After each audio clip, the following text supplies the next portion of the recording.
I just instantly kind of thought, this is where I want to go. I want to, but of course, this was a time when there was no internet, there was no computers, there was no cell phones, there was no nothing. So I had to write letters, and eventually I managed to get to India and get to, get to meet Kangyur Rinpoche. And but, that was a period of about 10 years of my life. And then I got sick in India, and about 20 or 30 years of really nothing to do with Buddhism. Yeshe and Hana my daughters had their own story. However, it was when Zonzai Khyentse Rinpoche came to New Zealand, and I was still surfing, and Yeshe convinced me to go to the beach and meet Zonzai Khyentse Rinpoche. And he was an amazing, as we all know, is amazing character, an amazing entity. And he suggested that we go back to India, that I go back to India, and that and Yeshe films it. And that was really the genesis of the whole thing. And at first, I really, really didn't want to go back to India. My memories of India were of, some very poor people in Calcutta, and I was, really, I had left all that behind. But maybe you can pick up the story from there, Yeshe. Yeah, so Zonzai Khyentse Rinpoche was really kind. He didn't even really say, make a film about it, He just said, oh, you should go back to India. And Dad was like, no way. And he said, you should go back. He insisted it a few times until Dad kind of said, okay. And then he said to me, you should film it. So he didn't really say, do this big, scary, make a big movie. I mean, I was making short films at the time and wanted to make a feature film. But so we just worked on that. But then we just chipping away at it. And Dad's a producer. And so it's sort of naturally we thought, well, let's try and do a good job. And also this film isn't really about Dad. It's about Kangyur Rinpoche. So let's tell Kangyur Rinpoche's family. And I mean, when you are able to be in contact with these teachers like Kangyur Rinpoche's sons and their family, you sort of naturally kind of realize this is so precious. You want to really share that with the whole world. And when people like that say, yes, you can film me, then you really take it quite seriously. And like, this is a big deal. I mean, as with any of these lamas, the opportunity to film them, you really want to then make it as best as you can. So we crowdfunded the movie, which was, we had about 800 sponsors from 15 different countries. Most of them were students of Kangyur Rinpoche's family, but a lot of them were just people who were inspired by Kangyur Rinpoche. And so with that, we were able to be completely authentic to his story. Every decision, came from trying to do the best for Kangyur Rinpoche's story, rather than fit it into a box for like a broadcaster or something, which is obviously coming later. But so we were able to do the film from start to finish with the only motivation being, let's really try and embody Kangyur Rinpoche's stories through the eyes of his students for the whole world and for future generations.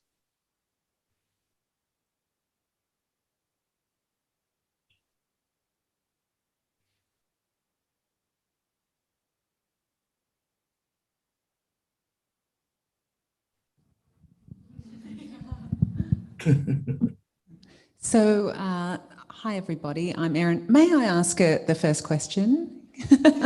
Please, yes. Thank you. I just find it incredible the way that you were able to convey who Kangyur Rinpoche was without him ever speaking a word in the film. And so congratulations on that story that you've told through the eyes and words of his students. So for someone to have such a big impact just through his presence and few words, even when he did speak them to his students by the sounds of it, what were the main qualities that he embodied? I remember hearing about his compassion. What were some other qualities that he embodied when you did meet him, Kim?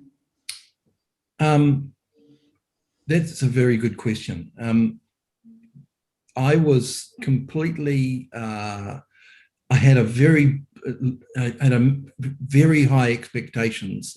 I've traveled from the other side of the world in those days, traveling was nothing like it is now.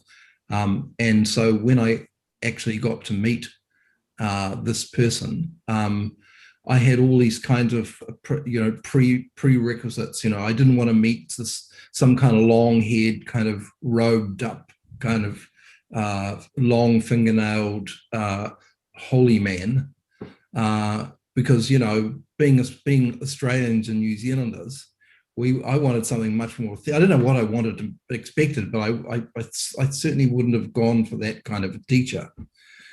Kangyur Rinpoche was, as I said in the film, he wore working man's kind of. I mean, he had rows, but they were kind of, he had broken fingernails, and he was also a bit of a magician. In those days, it's really hard to kind of put yourself back in those days, the 60s and early 70s. There was none of this stuff around, and so it was all just starting. The idea of yoga and meditation was almost unheard of, and certainly not in the West. And so rather than try and convince us, and there were about half a dozen of us, Westerners floating through, and I would say that the Westerners, the thing that made them so different was that none of them were kind of hippies. They were all intellectuals from mostly French, but there was Charles had studied at Oxford. Actually, Charles and another student had studied at Oxford, so they were all highly educated. And so what Kangyur Rinpoche seemed to do was to kind of break down the intellectualism by pulling these little stunts. He couldn't speak, or he appeared not to speak any English at all, but it seemed that he could do anything. And I mean, from single-handedly building a gumpa from out of nothing, to gilding the gold statues, to painting the incredibly intricate ornamentation, to carrying the 84,000 teachings from Tibet with his family all the way across the Himalayas to this gumpa in 54 Gandhi Road. So he was in many ways really ordinary, and in that way it made him extraordinary. There was sort of no one like him, and he was incredibly compassionate, but he could also be very stern as well. He was very old school, but he was, underneath it all, he was the most sort of phenomenal person I think I've ever met and ever will meet. Does that give any kind of sort of sense of who he was?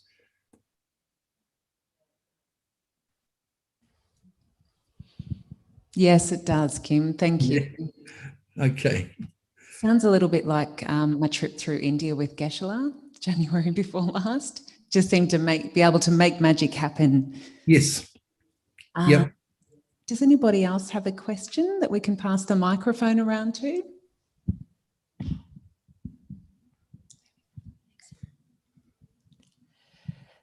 Thank you both for that wonderful movie. I've just enjoyed the pace so much.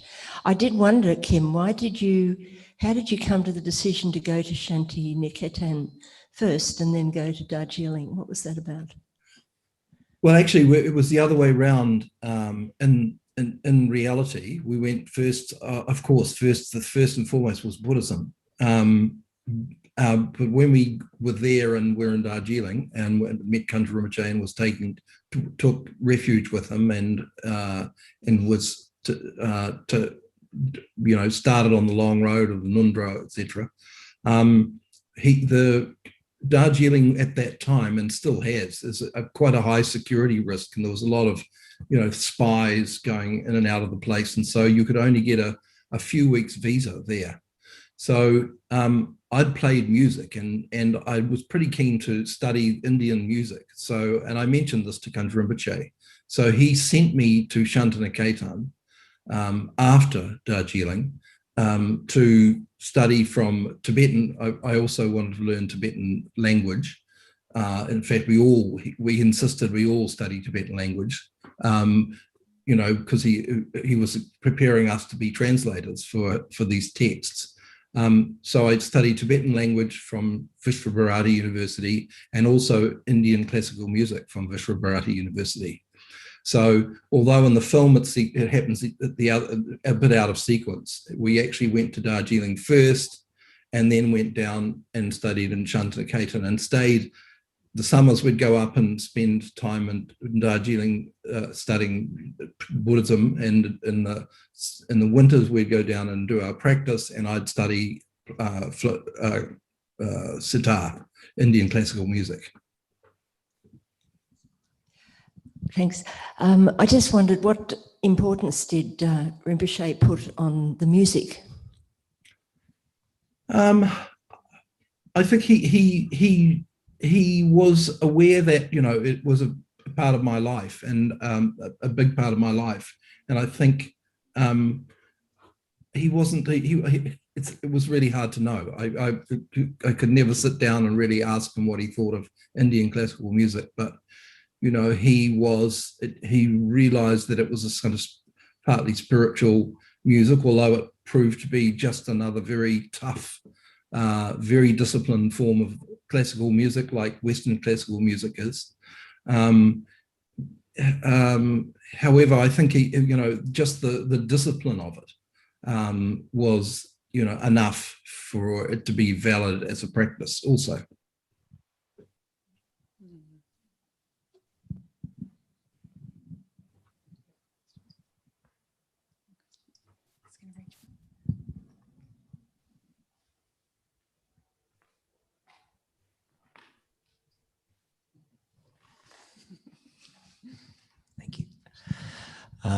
Thank you very much.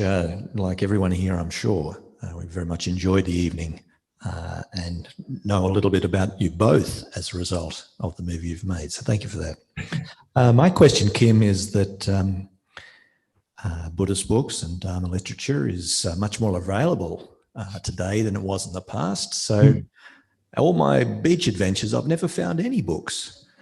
So finding a Buddhist book on the beach, I'm wondering, do you remember the name of it, and what was the reason for reading it? I do. It was really one of those situations where I'm lying down the sandhills and I feel this something that felt like a rock or something underneath the sand. So I put the soggy Alan Watts, Zen Buddhism book. And so I just started reading it and thought, wow, this is just so meant to be, and you're right, there were no books. It was an extreme, there were no bookshops around selling Alan Watts. I don't know who bought it, where it was from. I kept it with me for years. I don't know how, it's probably still on the bookshelf somewhere up there. But yes, it just seemed like the perfect indicator to me.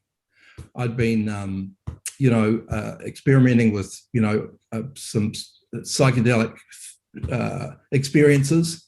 And I wanted to, I realized that was unsustainable, and I wanted to achieve that without taking any sort of substance at all. So to find this book and go, wow, this is how you do it, was really, really, was just one of those moments where I just went, yes, this is what I'm doing. I'm going to find Buddhism. So at first, when I got back to New Zealand, I wrote to a Japanese embassy, who put me on to a Roshi in Japan, who never responded. And it wasn't until my brother wrote to me from India and said, there are Buddhists, and he was in Darjeeling, there are Buddhists here, there are Tibetan Buddhists up here. And that's when I took off to go, and he actually had a different teacher. The morning that we were to go and see his teacher, we were staying at a guest house in Darjeeling. His teacher had gone down to Sonara. So the Dolma, the woman who owned the guest house, said, oh, I know someone who's just down there on Gandhi Road. Kangyur Rinpoche is his name. and I think you'll find him very interesting. Perhaps why don't you go down there now?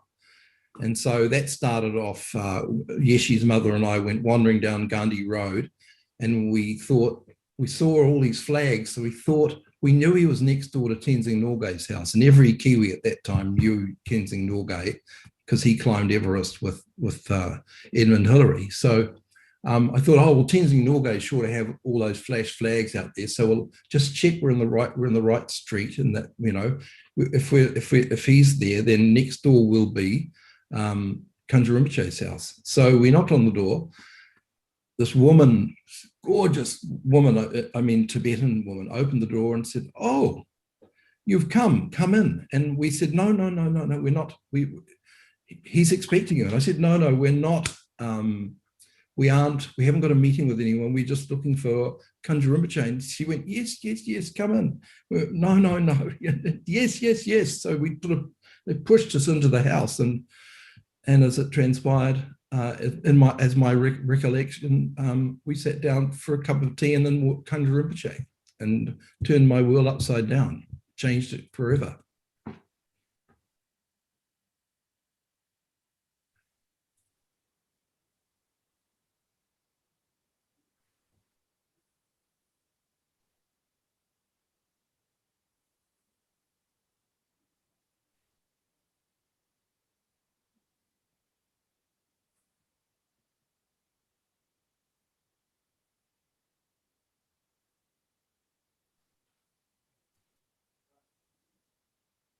All right, I can hear myself. So thank you very much for the really inspiring docu. I'm wondering, in doing this documentary, you obviously had to do a lot of research to, and also to meet old friends and to hear their stories and their recollections from the time that they've spent in India and the time that you've spent in India. And I was wondering if your experience of Rinpoche has changed or was transforming as you were doing this research. Sometimes we have recollections of times, the time that we spent 20 years ago or 30 years ago, and we have a certain impression that it was like that. But then when we start to look into the details, it takes a different form. So I was wondering if your experience of Rinpoche or your recollections of Rinpoche have started to take a different form once you were on this journey of making a doc on Rinpoche's life. Was that directed to me, the question? Yes. Yes. Okay. I didn't need him, Dad. Yeah, just checking. Yes, he did. He changed. He did. Well, remember, if you just, Kangyur Rinpoche died in 1977. There was still no internet, there were no computers, there was no telephone, there were no cell phones, there were no technology, was still way behind. So when I left him, and I went back in 1981, there was still a very, basic, and stayed and did a retreat there. There was still, everything was very basic. And Kangyur Rinpoche, of course, was gone. So when I went back, the next time I cut into Buddhism was the 2010, 2011 in France. And to walk in the door and see Jigme Khyentse Rinpoche, who was an 11-year-old last time I saw him, running around the Gumpa with a snotty nose, playing noisily with kids and making, just making a whole lot of kids just having a ball as just being a kid. To see him sitting up there in this hall with an Apple Mac, teaching with perfect English, these extremely sophisticated and very deep kind of concepts, so eloquently and so mindfully, and was just a complete, it was just like, I've been away for 30 years and boy, has things changed. So yes, it had totally transformed. The Dharma had totally transformed. And yet we had a night, Yeshe invited, we invited all the old friends, the old team from Darjeeling to have dinner one night. And they were all the same. I mean, they were a bit older, but the same old team was still there, and they'd all become translators, perfect Tibetan, and were and are still translating the 84,000 project, the Kangyur, which is Kangyur Rinpoche was, as you saw in the film, was the expert on the Kangyur, and that's what he carried with him, as well as many other special books, precious books. So it was very different, but it had blossomed into something, that, I mean, when I got back to New Zealand, for instance, now in New Zealand, the shamatha teachings are compulsorily taught at primary schools here in New Zealand. The mindfulness training, kids have to have 42 minutes a week of it or something. How amazing is that? I mean, from me going up there in the 70s and my parents worrying like heck, I mean, what the heck is he doing? Who is he? Look, Tibetans, my parents were really kind people, but they were worried about me, up with some crazy Tibetans up in this, far away mountains. We can't contact him in any way. With his address is Post Restant Darjeeling, to travel in that 30 years from there to part of a society with and a huge crowd of people studying, this science of mind transformation. It had completely changed, but it was still the same. I realized this is what Kangyur Rinpoche had been talking about. This is what Kangyur Rinpoche had carried with him. This is why it was all so important. And thanks to Yeshe and Hannah, I was able to dive into and pick up practicing the Dharma again.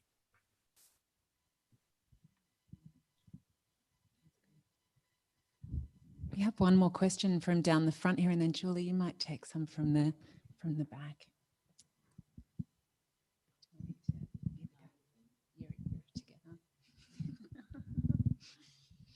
Hey, Yeshe. Hi, Yeshe. How are you? Good. Congratulations. The first time I've seen you in robes. Well done, congratulations. Yeah, lovely to see you. Well done, Kim. Congratulations. Thank you. Wonderful production, and yeah, so glad that you emailed and offered us this opportunity to watch such a beautiful movie. My question is for you, Yeshe. What kind of influences while making this film, what kind of influences making this film did it have on your understanding of Buddhism? And obviously not meeting Kangyur Rinpoche yourself, but with his family, the connection that you now have to Kangyur Rinpoche, is there one? Yeah, it's really surprising. I think, I guess, like, how long? I think I'd only been practicing Dharma for like 3 years or something before we started making this film in 2009. And when you start, you really have a certain idea about what you think practicing the Dharma is, and like, I thought it was about kind of, I guess, trying to just, I guess, like, control your actions and, be calm and good all the time. And I kind of get the idea that, like, Zongzai Khyentse Rinpoche looked at me like a really sick person and gave me a really big dose of very strong medicine because this film kind of had quite an explosive effect in lots of ways. It was so hard, man. And I mean, maybe Mel Gazata knows, like, but it was hard in a good way, in terms of it's sort of when you kind of do something with, you try and do something with a good intention, and then it just goes like a massive kind of bomb, then all you're left with is like, you have to get really honest with your mind, and then kind of really try and do something good in a very difficult situation. And so I grew enormously from it. And so I think we try and convey that a little bit at the end of the movie, in terms of, like, Dad actually said it in one of the interviews, and we put it towards the end, I guess, trying to express this is sort of what I learned as well through the film, which is, I mean, he said that when he was studying Buddhism back in the 70s, he was sort of like, you know, and practicing a lot, but actually he wasn't applying it to his own mind. And now, after all of the kind of suffering and the battering of samsara, you know, he might not be on the cushion, you know, 24 hours a day, but maybe he's actually applying it much more. He's actually, as stuff comes up, he's applying it. So I think for me, this film was a lesson, a big, hard, pretty difficult to swallow lesson in that extent. And I mean, when it was so hard, I guess, well, the thing is, because me and Dad are father and daughter, like, we're sort of tied together as well. So, like, we were like definitely gonna come through it, you know, and also because we'd committed to do this for our teachers, we were definitely gonna come through it. So it was kind of an experience of a massive earthquake for 10 years. But we came out like completely different, the both of us. I'd say, like, completely different. Does that answer your question?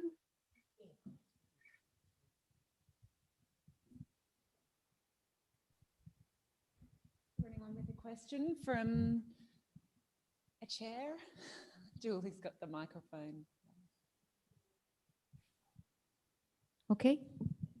Hi, Kim, and I'm Yeshe, and thank you for this wonderful movie. Hello. Hi. And yeah, like, and also like the way you captured Tibet, the way you captured France, the way you captured India was like so beautiful, and it shows like how Tibet is still pristine, and how there is suffering in India and all these things, and thanks for that too. And my question is, and it's like, I'm wondering if there is a reincarnation of the Kangyur Rinpoche, and if he wanted one, or if one is found, or if yeah. So I didn't get the answer in the message, so I was wondering about it. Yeah, so we didn't put it in the film because we really tried to make this for a general audience. So we kind of imagined that most of the people in the film might not actually think of reincarnation or know about reincarnation. So we left that open. But he's actually, in this present life, he's Kangyur Rinpoche. So Kangyur, you know how these great lamas, they can become several tukus. They can also, several tukus can become one. So Kangyur Rinpoche is the previous Kangyur Rinpoches, and also Kangyur Rinpoche. So in some of the screenings in Australia, and we've only screened this in New Zealand and Australia so far, but some of the Turga, some of Kangyur Rinpoche students have seen the film, which is really wonderful for us. Neither me nor Dad have actually met Kangyur Rinpoche yet, so or showed him the film, but that'll be something exciting for the future. We just wish to say that you're actually one of the very first people in the world to see this film. Not even the crowdfunding sponsors have been able to see it, because if we screen it online, it means we can't do any more cinema releases around the world. An online screening stops that possibility. So you're not so many people have seen this film yet. So this is a really special event that you're holding there. Yes, I can talk a bit about that. COVID actually put a nail right through, well, just an interesting spin on the whole process of distribution of this film. It turned out that, I mean, we sort of really planned it for a sort of Northern Hemisphere audience, because Kangyur Rinpoche is very well known in France and Portugal. But it just transpired that the New Zealand Australasian distributor was interested enough to do a deal with us, and we were able to show it here first. So yes, it is. This is the first of what we hope will be a whole worldwide unveiling of the film, and including at some point it'll be digital as well.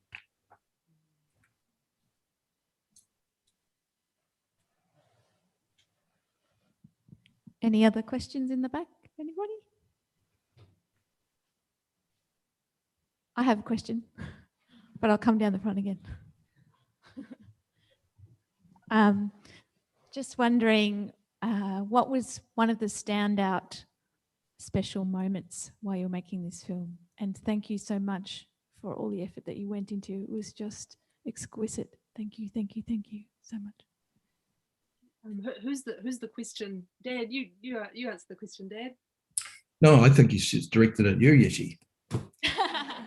Both of you. I think for me, the most special thing is, I mean, because you meet these teachers like and they give you teachings, but often you don't know about their life, and so as we made this film, it was learning these things, and it was learning that when they were young and they arrived in India, their family hand copied out these texts, and just like learning the like little details and hearing from them during the interviews, the little details about their life was just, and then being able to sort of, when you sit there and hear these things and then know that like thousands of people are going to be able to hear this, and people who've never heard this before. So that was, for me, that was the joy, was just sort of capturing like such tender moments with these teachers and knowing we'd be able to share it was really, for me, that was the most kind of precious thing about it. Beautiful, thank you. I think there were sort of several things for me. One was an opportunity to, the subject was really sort of, well, firstly, it had been something that I'd left behind for, decades. So by Yeshe and I starting to make this film, I went straight back into, I was placed and have remained and have picked up and dug up all those books that I stored away and all those iconic statues and things. They're all now in our Gumpa in the back, and I've refound Kangyur Rinpoche again after all these years. And the other thing was introducing some of the people I knew in the film world who are really great, like you were talking about the beautiful pictures. I mean, the DOP, Fred Renata, is someone I've known for a while, and he's an amazing director of photography. And to be able to take him to these gorgeous spots and have him he just left us and would get up, at dawn, before dawn, and go and shoot these amazing scenes.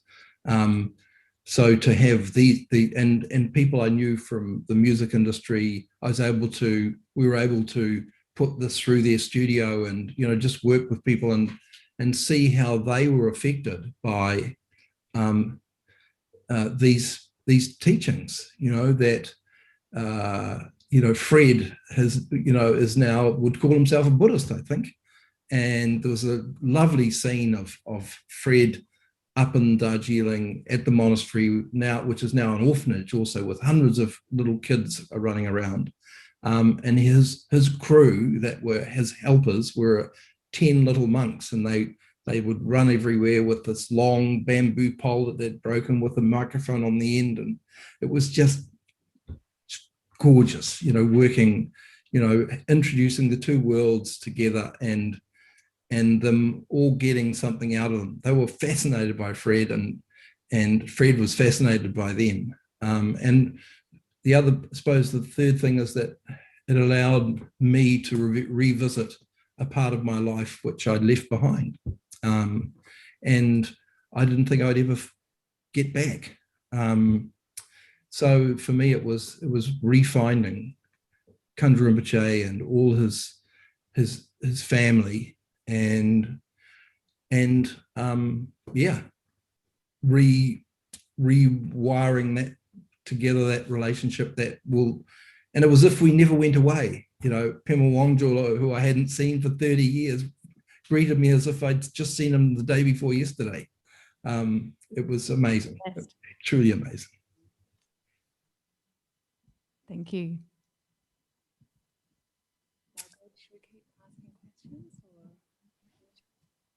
questions?